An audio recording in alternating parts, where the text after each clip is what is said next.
오늘도 기도의 자리에 나오신 성도님들 환영하고 축복합니다. 사도신경으로 우리의 신앙을 고백하겠습니다. 전능하사 천지를 만드신 하나님 아버지를 내가 믿사오며 그 외아들 우리 주 예수 그리스도를 믿사오니 이는 성령으로 잉태하사 동정녀 마리아에게 나시고 본디오 빌라도에게 고난을 받으사 십자가에 못 박혀 죽으시고 장사한 지 사흘 만에 죽은 자 가운데서 다시 살아나시며 하늘에 오르사 전능하신 하나님 우편에 앉아 계시다가 저리로서 산 자와 죽은 자를 심판하러 오시리라. 성령을 믿사오며 거룩한 공회와 성도가 서로 교통하는 것과 죄를 사하여 주시는 것과 몸이 다시 사는 것과 영원히 사는 것을 믿사옵나이다. 아멘. 찬송가 374장 찬송하시겠습니다.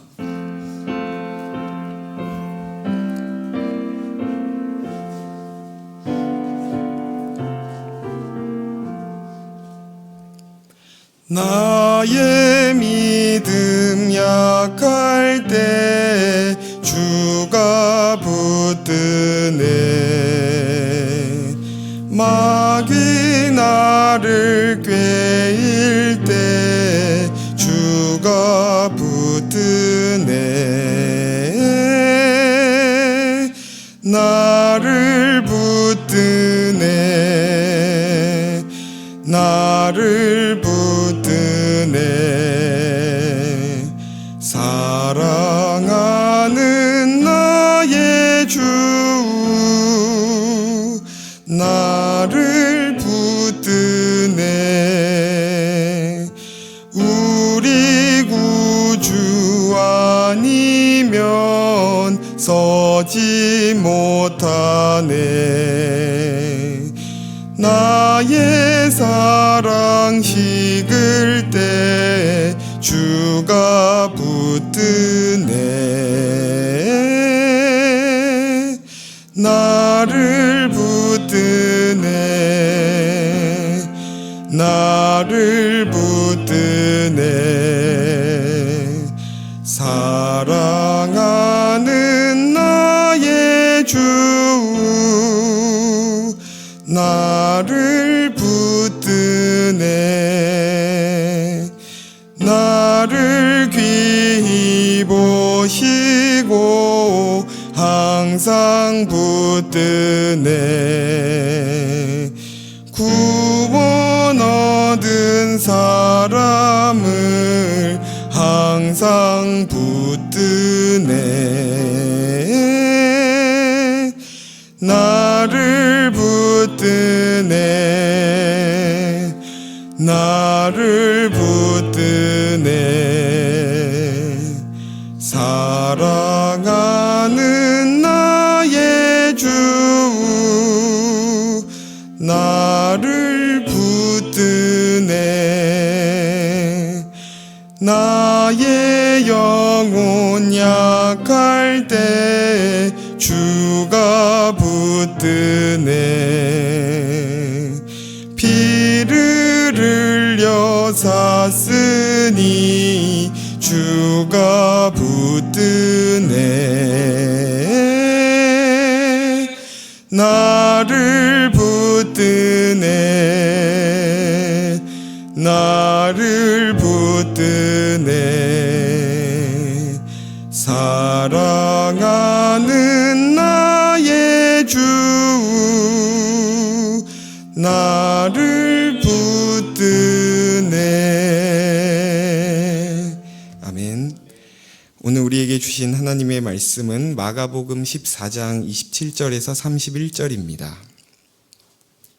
마가복음 14장 27절에서 31절 말씀입니다. 한 절씩 교독하시겠습니다. 예수께서 제자들에게 이르시되 너희가 다 나를 버리리라. 이는 기록된 바 내가 목자를 치리니 양들이 흩어지리라 하였음이니라. 그러나 내가 살아난 후에 너희보다 먼저 갈릴리로 가리라. 베드로가 여짜오되 다 버릴지라도 나는 그리하지 않겠나이다. 예수께서 이르시되 내가 진실로 내게 이르노니 오늘 이 밤 닭이 울기 전에 내가 3번 나를 부인하리라. 함께 읽겠습니다. 베드로가 힘있게 말하되 내가 주와 함께 죽을지언정 주를 부인하지 않겠나이다 하고 모든 제자도 이와 같이 말하니라. 아멘. 지난 시간 예수님과 제자들이 떡과 잔을 나누는 말씀을 통해 성찬의 의미를 함께 살펴보았습니다. 예수님께서는 제자들이 전부 자신을 배반할 것을 아셨으나 그런 그들을 위해 자신을 내어주실 것을 이 성만찬을 통해 나타내신 것이죠. 그래서 그의 몸과 피에 참여하는 우리는 더 이상 죄와 사망에 매이는 것이 아니라 그의 영원한 생명을 가지게 된 것이고 그리스도와 연합된 모든 자들 또한 서로 한 몸이 되었다는 것을 함께 나눴습니다. 또한 성찬은 과거의 십자가의 은혜를 오늘로 가져와 진정한 감사를 회복하는 것이고 장차 완성될 하나님 나라의 기쁨을 미리 경험하는 예식이기도 하다는 것이었죠. 그렇게 성만찬 후에 제자들이 찬미하며 즐겁게 감람산으로 오르는 길에 예수님께서는 찬물을 부으시는데요. 27절을 제가 다시 읽습니다. 예수께서 제자들에게 이르시되 너희가 다 나를 버리리라. 이는 기록된 바 내가 목자를 치리니 양들이 흩어지리라 하였음이니라. 예수님은 제자들의 실패를 예견하십니다. 너희가 다 나를 버릴 거라는 것이죠. 제자들의 입장에서는 굉장한 충격이었을 것입니다. 예수님과 가장 가까이서 함께 울고 웃으며 혈육보다 더 가까운 관계로 지내왔는데 한순간에 예수님을 버릴 사람들로 예수님께서 만드시니 제자들의 입장에서는 매우 당황스럽기도 하고 서운하기도 했을 것입니다. 그러자 가장 열정이 많고 불같은 성격이었던 베드로가 발끈해서 29절에 이렇게 대답합니다. 베드로가 여짜오되 다 버릴지라도 나는 그리하지 않겠나이다. 베드로가 굉장히 성급하고 또 감정적이라는 것을 볼 수 있는데 자신을 제외한 다른 제자들은 예수님을 버릴 수도 있는 사람들로 만들어 놓고 그럼에도 나는 그러지 않겠다며 앞서는 자신의 마음을 표현하는 것이죠. 그러나 이 베드로뿐만 아니라 다른 제자들도 모두 그와 같은 마음이었을 것입니다. 제자들이 예수님을 만나서 그분을 따르기로 했을 때 그들은 모두 이전의 삶을 내려놓고 주님께 모든 것을 걸었고 주님과 함께 많은 시간을 보내며 그분이 참 메시아라는 것을 그분의 말씀과 이적 가운데 경험해 왔습니다. 그런 그들이 예수님을 배반한다면 그 누가 진정으로 예수님을 따른다고 말할 수 있겠습니까? 그러나 예수님은 베드로의 이러한 호언장담에 그냥 넘어가지 않으시고 다시 한번 단호하고 구체적으로 베드로가 부인할 것을 말씀하시는데요. 30절을 함께 읽겠습니다. 시작. 예수께서 이르시되 내가 진실로 내게 이르노니 오늘 이 밤 닭이 2번 울기 전에 내가 3번 나를 부인하리라. 결코 예수님을 버리지 않겠다는 베드로의 마음을 그냥 마음으로만 받아주시고 넘어가셔도 될 것 같은데 굳이 내가 진실로 내게 이르노니 내가 닭 울기 전 3번 나를 부인하리라고 다시금 그가 실패할 것을 확인시켜 주십니다. 이쯤 되면 베드로도 예수님이 이렇게까지 말씀하신 데는 무슨 이유가 있겠구나라고 생각하며 자기 자신을 돌아볼 만도 한데 예수님과 자신 중에 누구 목소리가 더 큰지 대결을 하는 것처럼 31절에 다시 한번 힘주어서 이렇게 말합니다. 베드로가 힘있게 말하되 내가 주와 함께 죽을지언정 주를 부인하지 않겠나이다 하고 모든 제자도 이와 같이 말하니라. 여기서 우리가 주목해야 하는 것은 베드로의 이러한 목숨을 건 각오는 결코 기만이거나 위선이 아니었다는 것입니다. 그가 분명히 진심으로 이렇게 대답했다는 데 문제가 있는 것이죠. 그리고 다른 제자들도 이러한 베드로의 순교적인 각오에 동의합니다. 그런데 결국 어떻게 되나요? 우리가 이미 알고 있는 것처럼 예수님께서 잡혀가실 때 베드로는 정확히 예수님이 예언하신 대로 3번 부인하고 다른 제자들 역시 모두 도망칩니다. 사실 베드로는 예수님께서 내가 나를 부인할 것이라고 말씀하셨을 때 주님 맞습니다. 저는 주님을 따를 실력이 없습니다. 그렇다면 저는 어떻게 해야 합니까? 라고 반응했어야 했습니다. 예수를 따르는 것은 그저 누구의 목소리가 더 크고 누구의 의지가 더 확고하냐로 넘어갈 수 있는 문제가 아니었기 때문입니다. 오늘 이 말씀은 결코 주님을 따라가는 것이 우리의 진심과 결단과 자기 확신만으로는 되지 않는다는 것을 우리에게 말해줍니다. 우리에게는 우리의 진심을 받쳐줄 만한 실력이 없는 것이죠. 우리는 우리 자신에 대해 확신한 만큼 현실의 문제와 또 우리의 연약함 앞에서 더 큰 좌절을 경험하게 됩니다. 어쩌면 베드로는 예수님을 부인했다는 데서 오는 죄송함보다도 자기 자신의 믿음에 대한 실망감이 더 컸을지도 모르겠습니다. 예수님께서도 자신을 버리지 않겠다고 고집스럽게 대답하는 베드로에게 끝까지 아니다, 너는 나를 부인할 것이다 라고 말씀하신 것은 단순히 그의 고집을 꺾으시려는 것이 아니라 그가 받아들이지 못할 실패까지도 내가 이미 알고 있으니 그 실패로 너무 좌절하지 않기를 바라는 마음으로 말씀해 주신 것은 아닌가라는 주님의 마음을 생각해 보게 됩니다. 우리는 이 베드로처럼 우리 자신에 대해 너무도 잘 모릅니다. 우리는 우리 자신이 가장 괜찮았을 때가 원래 나라고 생각하기도 하죠. 내 마음에 감동이 있고 확신이 있을 때는 큰 소리를 치지만 죄의 유혹 앞에서 얼마나 우리의 마음이 쉽게 흔들리는지, 또 현실의 문제 앞에서 우리의 다짐이 무너지는지 매일 경험하면서도 늘 잊어버리고 스스로를 과신합니다. 사실 베드로에게도 이와 같은 실패를 예견할 만한 일들을 앞서 경험해 왔습니다. 가이사랴 빌립보를 지나며 예수님께서 너희는 나를 누구라고 하느냐라고 물으실 때 베드로는 주는 그리스도시요 살아계신 하나님의 아들이십니다 라는 훌륭한 대답을 했지만 곧바로 죽음을 예고한 예수님께 항변했다가 사탄아 내 뒤로 물러가라 라는 말씀을 들었고 또 예수님을 바라보며 물 위를 걷는 놀라운 기적을 경험했지만 금세 거센 파도에 마음이 흔들려 물에 빠지기도 했던 것이죠. 자기 자신을 객관적으로 바라볼 수 있는 능력을 우리가 메타인지라고 하는데요. 베드로는 메타인지가 너무도 부족한 사람이었습니다. 그는 자신이 어떤 사람이고 자신이 어디까지 책임질 수 있는지 몰랐고 자기 생각과 감정이 곧 현실이라고 굳게 믿고 있었습니다. 그러니 예수님께서 무슨 말을 해도 받아들이지 않고 대화가 되질 않았던 것이죠. 베드로의 자기 확신을 자세히 들여다보면 물론 그것은 그의 진심이었지만 그 속에 그의 야망도 숨겨져 있었다는 것을 보게 됩니다.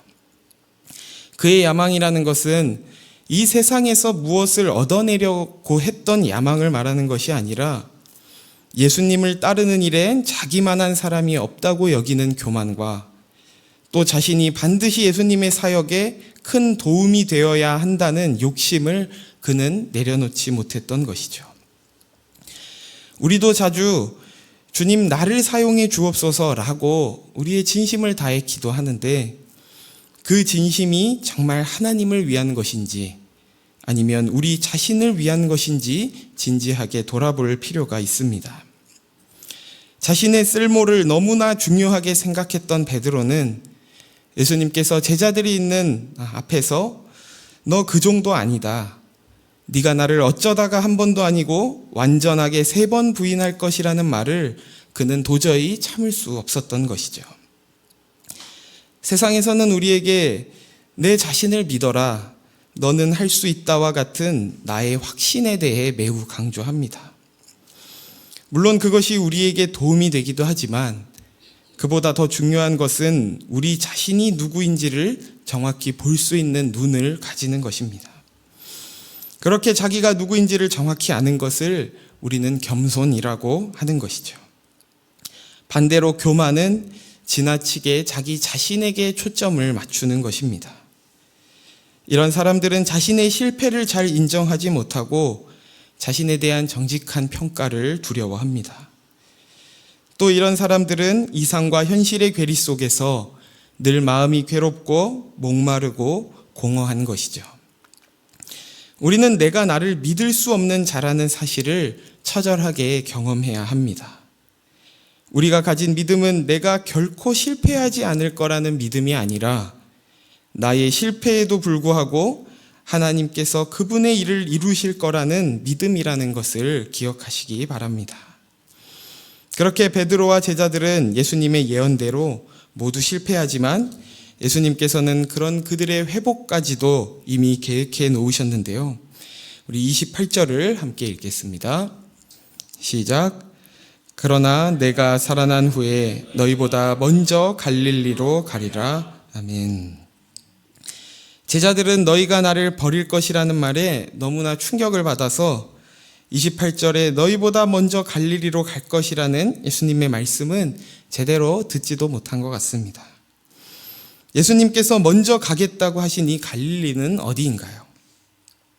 베드로와 제자들이 예수님을 만나기 전 그들의 삶의 터전이었습니다.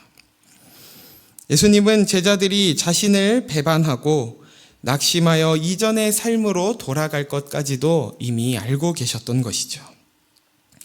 이전에는 제자들에게 확고한 의지가 있었고 열정이 있었고 확신이 있었지만 철저하게 실패를 경험하고는 나까짓 게 뭐라고 예수님을 따르고 하나님 나라의 복음을 전하겠어라는 깊은 절망과 체념 가운데 이전의 삶으로 돌아가게 됩니다. 그렇게 갈릴리에서 옛날처럼 물고기를 열심히 잡고 있었는데 한 마리도 건져 올리지 못했던 우울하고 한심하고 괴로운 새벽 아침에 부활하신 예수님께서 저 멀리 조반과 떡을 굽고 계신 것을 보게 됩니다. 그렇게 베드로와 부활하신 예수님이 다시 만나게 되는 것이죠. 그리고 예수님은 베드로에게 묻습니다. 네가 나를 사랑하느냐? 이전 같았으면 베드로는 당연하죠, 주님. 저처럼 주님을 사랑하는 자가 없고 제 목숨까지도 드릴 수 있습니다. 라는 거창한 대답을 했겠지만 이제 그런 모습은 온데간데 없고 내가 주를 사랑하는 줄 주께서 아십니다. 라는 부정할 수 없어서 하는 가장 소극적인 대답밖에 할 수 없었습니다. 자기 확신이 가장 강했던 이 베드로가 뼈저린 실패를 경험하고서 비로소 깨닫게 된 것은 무엇이었냐면 내 힘으로 주님을 사랑할 수 없고 주님을 따를 수 없다는 것이었습니다. 우리 눈에는 마치 베드로의 믿음이 퇴보한 것처럼 보이지만 사실 그렇지 않습니다. 그는 자기의 열심과 자기 정성과 자기 확신으로 주님을 붙드는 자리에서 자신의 어떠함에도 불구하고 주님께서 자신을 붙들고 있음을 깨닫는 자리까지 이르게 된 것입니다. 하나님은 우리의 자신감이나 능력이나 확신으로 일하시는 분이 아니라 오히려 우리의 실패를 통해 일하시는 분인 줄 믿습니다. 우리의 실패는 결코 실패로 끝나지 않을 것이며 낙심하고 좌절하고 있던 우리에게 찾아오셔서 다시금 기회를 주십니다. 그리고 그 기회는 이전과 같이 내가 선택하고 내가 책임져야 하는 차원의 기회가 아니라 주님께서 이끄시고 주님께서 책임지시는 새로운 기회입니다. 주님께서는 그렇게 자신감으로 가득 차 있고 능력이 탁월한 자가 아닌 오직 주님만을 전적으로 의지하며 주님께 순종하는 자를 찾으십니다. 히브리서 5장 8절을 보면 심지어 예수님마저도 그 순종을 어떤 것을 통해 배우셨다고 말씀하는데요. 우리 히브리서 5장 8절을 함께 읽겠습니다. 시작. 그가 아들이시면서도 받으신 고난으로 순종함을 배워서 온전하게 되셨은즉. 하나님의 아들 예수님께서도 고난으로 순종함을 배우셨다면 우리는 어떻겠습니까? 우리는 성공과 성취가 아닌 고난과 실패를 통해 우리가 누구이고 하나님이 누구신지를 배우게 됩니다. 저와 여러분이 겸손히 주의 뜻을 구하고 주의 음성을 듣고 주께서 부르시는 자리로 순종하는 자들이 되기를 소원합니다. 그 길을 걸어가는 가운데 마주하는 실패는 결코 실패로 끝나지 않을 것입니다. 그것은 오늘 베드로만이 아닌 성경의 수많은 실패한 사람들을 통해서도 발견하는 진리입니다.